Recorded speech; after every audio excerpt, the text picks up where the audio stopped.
I'm here to talk about MOOCs. So MOOCs, who doesn't know what a MOOC is? Raise your hand.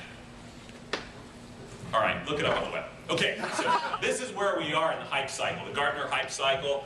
Right here, we start out as a technology trigger. The peak of inflated expectations, that's where we are right now with MOOCs. Basically, people think MOOCs are going to make us have world peace and solve hunger and all that sort of thing. Well, and soon, and I don't know if it'll be in 6 months or 2 years, we'll be in the trough of disillusionment.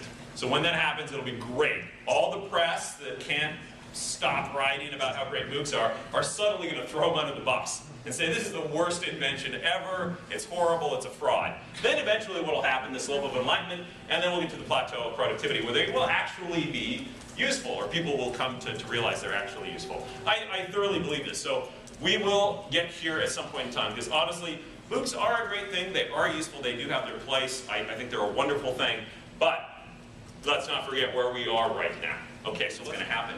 Smaller world for schools and students, right? Suddenly your campus just, if you're even a community college, I know some of the MOOCs only deal with the big fancy pants schools, but the fact of the matter is, day-to-day teaching happens at some of those state schools and community colleges. And they're going to be using MOOCs as well. And when that happens, suddenly it's not just going to be like the people in my local area come to my community college, it's going to be global. So that's really going to change the side. It's going to make that smaller world.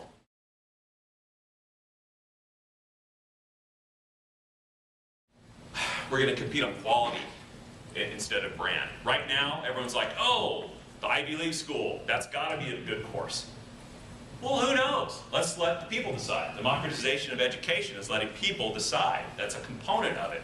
The best algebra class in the world may not come out of Harvard. You know? Might come out of some state school in the Midwest.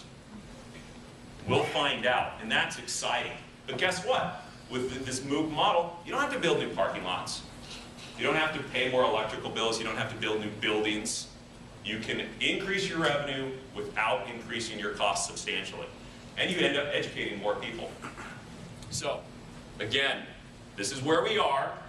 That's the hype. The hope's over here. When we hit this trough, don't get all freaked out, okay? That's just a natural part of the cycle.